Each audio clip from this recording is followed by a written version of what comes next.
Dje në orën 17, zyrtar policor nga Departamenti për Punë të Brendshme Gostivar kanë privuar nga liria një 50 vjeçar nga Gostivari. Paraprakisht pas marrjes së urdhrit gjyqësor është kryer bastisje në shtëpinë e tij në lidhje me veprat penale nga neni 237, 396 dhe 215 të Kodit Penal.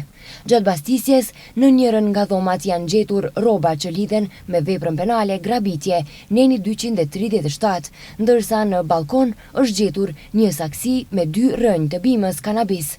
Sendet e gjetura janë sekuestruar, ai është ndaluar në stacionin policor dhe pas dokumentimit të plotë të rastit, ndaj tij do të paraqitet para shtresë përkatëse. Dje rreth orës 9:40 në një lokal të një personi juridik në rrugën Pançe Popovski në Gostivar, zyrtar policor nga Departamenti për Punë të Brendshme Gostivar kanë arrestuar 3 persona, të gjithë nga Gostivari, duke vepruar pas një denoncimi të mëparshëm se kanë prishur rendin dhe qetësinë publike me një përleshje fizike mes tyre. Pas bardhjes dhe dokumentimit të plotë të rastit, ndaj tyre do të vijojë para shtresë përkatëse. Dje zyrtar policor nga Departamenti për Punë të Brendshme Gostivar kanë privuar nga liria 2 persona nga fshati Senokosi Gostivarit, duke vepruar pas një denoncimi të mëparshëm të një 37 vjeçari nga fshati Gradeci Gostivarit, se në një furgon e kanë sulmuar fizikisht dhe kanë kërcënuar djalin e tij të mitur, i cili po kthehej nga shkolla. Pas dokumentimit të plotë të rastit do të vijojë para shtresë përkatëse.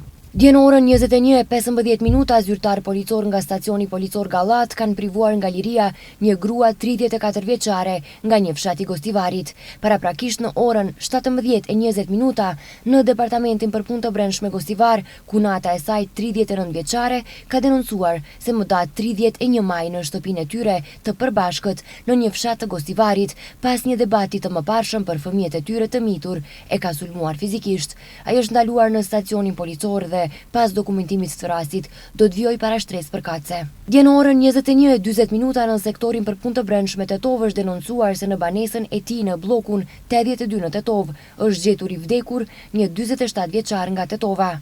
Mjeku i ndihmës së shpejtë mjekësore ka konstatuar vdekjen pa gjurmë të dukshme dhune, ndërsa me urdhër të prokurorit publik, trupi i të ndjerit është dërguar për obduksion. Dje në orën 18:12 në sektorin për Punë të Brendshme Tetov, nga Spitali Klinik i Tetovës është denoncuar se tek ata me lëndime të rënda trupore është sjell një 52 vjeçar nga fshati Poroj i Tetovës. Sipas denoncimit, duke drejtuar një moped me targa të Shkupit në bulevardin Vidoje Smilevski Bato, rreth orës 16:30 ai ka humbur kontrollin mbi mopedin dhe ka rënë, me çka ka pësuar lëndime. Është njoftuar prokurori publik, ndërsa kthyrjen e vendit të ngjarjes ka kryer ekipi i sektorit për Punë të Brendshme Tetov. Dje në orën 22:30 në stacionin policor Gallat, një 57 vjeçar nga fshati Debresht ka denoncuar se rreth orës 18:30 në fshat, pas një debati të shkurtër për shkak të një kontesti të mëparshëm gjyqësor, është sulmuar fizikisht nga fëmijë i tij, po merren masa për zbardhjen e rastit.